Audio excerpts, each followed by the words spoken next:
ദൈവനാമത്തിന് മഹത്വമുണ്ടാകട്ടെ. പ്രിയ സഹോദരങ്ങളെ, പരിശുദ്ധാത്മാവ് നമ്മിലേക്ക് വരുമ്പോൾ സമാധാനവും ആശ്വാസവും ലഭിക്കും എന്നാണ് നാം എല്ലാവരും കേട്ടിട്ടുള്ളത്.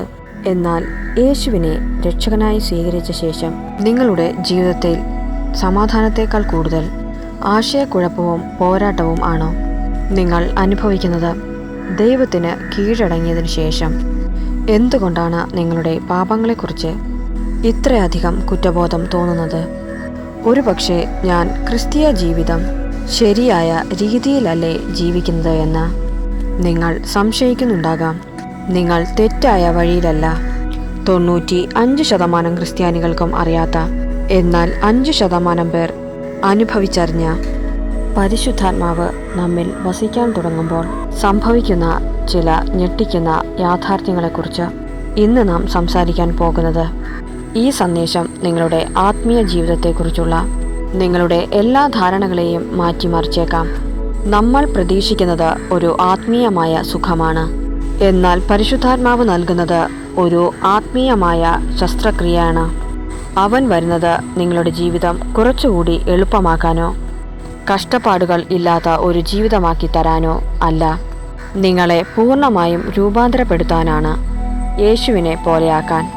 ആ പ്രക്രിയ വേദനാജനകമായിരിക്കും.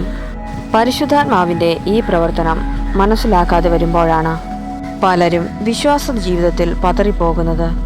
അവർ ഒരു ആത്മീയ ഉയർച്ച പ്രതീക്ഷിച്ചു, എന്നാൽ പരിശുദ്ധാത്മാവ് തുടങ്ങിയത് ഒരു സമ്പൂർണ്ണ നവീകരണമാണ്. പരിശുദ്ധാത്മാവിൻ്റെ ഈ വെല്ലുവിളി നിറഞ്ഞ പ്രവർത്തനത്തെക്കുറിച്ച് മനസ്സിലാക്കാൻ നിങ്ങൾ തയ്യാറാണെങ്കിൽ താഴെ കമൻറ്റ് ബോക്സിൽ വലിയൊരു വിശ്വാസത്തോടെ ഇപ്രകാരം ഒന്ന് എഴുതുക: കർത്താവേ, നീ എന്നെ പഠിപ്പിക്കണമേ. ഈ സത്യം നമുക്ക് ഒരുമിച്ച് പഠിക്കാം. സഹോദരങ്ങളെ, ഇനി പരിശുദ്ധാത്മാവ് നിങ്ങളിൽ വസിക്കാൻ തുടങ്ങുമ്പോൾ സംഭവിക്കുന്ന ഞെട്ടിക്കുന്ന ആ മാറ്റങ്ങൾ എന്തൊക്കെയാണെന്ന് നോക്കാം. ഒന്നാമത്തെ സത്യം ഇതാണ്: നിങ്ങളുടെ ശരീരം പാപത്തെ വെറുക്കാൻ തുടങ്ങും. ഇത് വെറുമൊരു ആലങ്കാരിക പ്രയോഗമല്ല, ഇത് അക്ഷരാർത്ഥത്തിൽ സംഭവിക്കുന്നതാണ്. മുൻപ് നിങ്ങൾ ആസ്വദിച്ചിരുന്ന പല കാര്യങ്ങളും ഇപ്പോൾ നിങ്ങൾക്ക് ശാരീരികമായി തന്നെ ബുദ്ധിമുട്ടുകൾ ഉണ്ടാക്കും.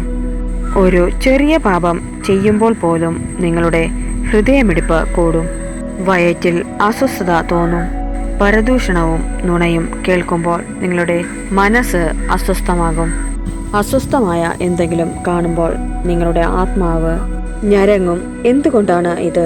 റോമ 8:13 പറയുന്നു: ജഡീകരായി നിങ്ങൾ ജീവിക്കുന്നു എങ്കിൽ നിങ്ങൾ തീർച്ചയായും മരിക്കും. എന്നാൽ ശരീരത്തിൻ്റെ പ്രവണതകളെ ആത്മാവിനാൽ നിഹനിക്കുന്നെങ്കിൽ നിങ്ങൾ ജീവിക്കും. പരിശുദ്ധാത്മാവ് നിങ്ങളുടെ ശരീരത്തിൽ വസിക്കുമ്പോൾ അവൻ പാപത്തിനെതിരെ ഒരു യുദ്ധം പ്രഖ്യാപിക്കുകയാണ്. അവൻ നിങ്ങളുടെ ശരീരത്തിലെ പാപത്തിൻ്റെ വേരുകളെ അറുത്തുമാറ്റാൻ തുടങ്ങുന്നു. ആ പ്രക്രിയ എപ്പോഴും സൗമ്യമായിരിക്കില്ല.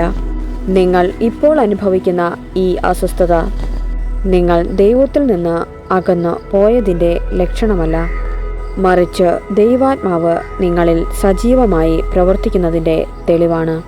രണ്ടാമത്തെ സത്യം എന്ന് പറയുന്നത്, നിങ്ങളുടെ ചിന്തകൾക്ക് വിപരീതമായുള്ള ശബ്ദങ്ങൾ നിങ്ങൾ കേൾക്കും. നിങ്ങളുടെ സ്വന്തം ചിന്തകൾ പോലെയല്ലാത്ത, എന്നാൽ വളരെ വ്യക്തമായ ഒരു ആന്തരിക ശബ്ദം നിങ്ങൾ കേട്ടു തുടങ്ങും എന്നതാണ്. യോഹന്നാൻ 16:13 യേശു പറയുന്നു: വലിയൊരു വാഗ്ദാനമാണ് നമുക്ക് നൽകുന്നത്. എന്താണെന്ന് ശ്രദ്ധിക്കൂ: സത്യാത്മാവ് വരുമ്പോൾ നിങ്ങളെ സത്യത്തിൻ്റെ പൂർണ്ണതയിലേക്ക് നയിക്കും. എന്നാൽ ആ മാർഗനിർദ്ദേശം പലപ്പോഴും നിങ്ങൾക്ക് ഒട്ടും സുഖകരമായിരിക്കില്ല. അത് നിങ്ങളോട് പറയും, നിങ്ങളെ തകർത്ത ആ വ്യക്തിയോട് ക്ഷമിക്കുക. അത് നിങ്ങളോട് ആവശ്യപ്പെടും. നിങ്ങൾ ഒഴിവാക്കിയ ആ വ്യക്തിയെ വിളിച്ച് ആശ്വസിപ്പിക്കുക. അത് നിങ്ങളോട് മന്ത്രിക്കും. നിങ്ങളുടെ കയ്യിൽ ആവശ്യത്തിന് മാത്രമുള്ള പണം ആവശ്യത്തിൽ ഇരിക്കുന്ന ആ വ്യക്തിക്ക് നൽകുക. ഇത് നിങ്ങളുടെ യുക്തിക്ക് നിരക്കുന്നത് ആയിരിക്കില്ല, എന്നാൽ ഇത് പരിശുദ്ധാത്മാവാണ്. അവൻ നിങ്ങളെ സ്വാർത്ഥതയിൽ നിന്ന് നിസ്വാർത്ഥതയിലേക്ക്, വിദ്വേഷത്തിൽ നിന്ന് സ്നേഹത്തിലേക്കും നയിക്കും. ആ ശബ്ദം കേൾക്കാതിരിക്കാൻ എളുപ്പമാണ്, എന്നാൽ അതിനെ അനുസരിക്കാൻ തുടങ്ങുമ്പോഴാണ് നിങ്ങൾ ആത്മീയമായി വളരുന്നത്. മൂന്നാമതായി, നിങ്ങളുടെ പ്രാർത്ഥന ഒരു ആത്മീയ യുദ്ധമായി മാറും.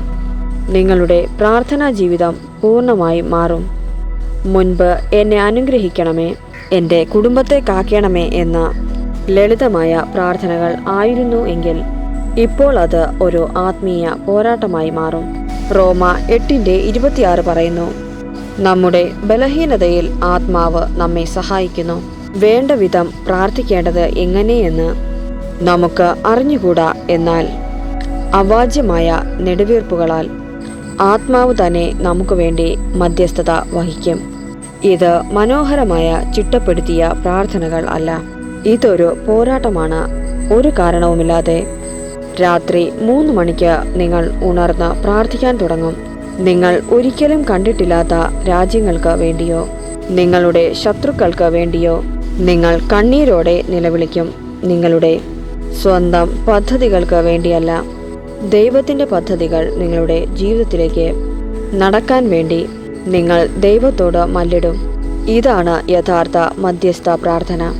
പരിശുദ്ധാത്മാവ് നിങ്ങളിലൂടെ പ്രാർത്ഥിക്കുമ്പോൾ അത് ഭൂമിയെയും സ്വർഗത്തെയും ചലിപ്പിക്കും. 4. നിങ്ങൾ അപകടകരമായ രീതിയിൽ ഉദാരമതിയാകും. പരിശുദ്ധാത്മാവ് വരുമ്പോൾ ഭൗതിക വസ്തുക്കളോടുള്ള നിങ്ങളുടെ മരണം വരെയുള്ള മുറുകെ പിടുത്തം ഇല്ലാതെയാകും. നിങ്ങൾ അപകടകരമായ രീതിയിൽ ഉദാരമതിയാകും. വചനം പറയുന്നത് നോക്കൂ. ആദിമ സഭയെക്കുറിച്ച് പറയുന്നു, അവർ തങ്ങൾക്കുള്ളതെല്ലാം പൊതുവായി കരുതി തങ്ങളുടെ വസ്തുവകകൾ വിറ്റ് ആവശ്യക്കാർക്ക് പങ്കുവച്ചു എന്ന്. ഇതാണ് പരിശുദ്ധാത്മാവ് ചെയ്യുന്ന പ്രവൃത്തി. നിങ്ങളുടെ കയ്യിലുള്ള അവസാനത്തെ രൂപ ആവശ്യത്തിലിരിക്കുന്ന ഒരാൾക്ക് കൊടുക്കാൻ നിങ്ങളുടെ മനസ്സ് പ്രേരിപ്പിക്കും. അപരിചിതർക്ക് നിങ്ങളുടെ ഭവനം തുറന്നു കൊടുക്കാൻ തോന്നും. നിങ്ങളുടെ സ്വന്തം അവധിക്കാലം മാറ്റിവെച്ച് ആ പണം കൊണ്ട് മറ്റൊരാളുടെ അത്യാവശ്യം നടത്താൻ തോന്നും.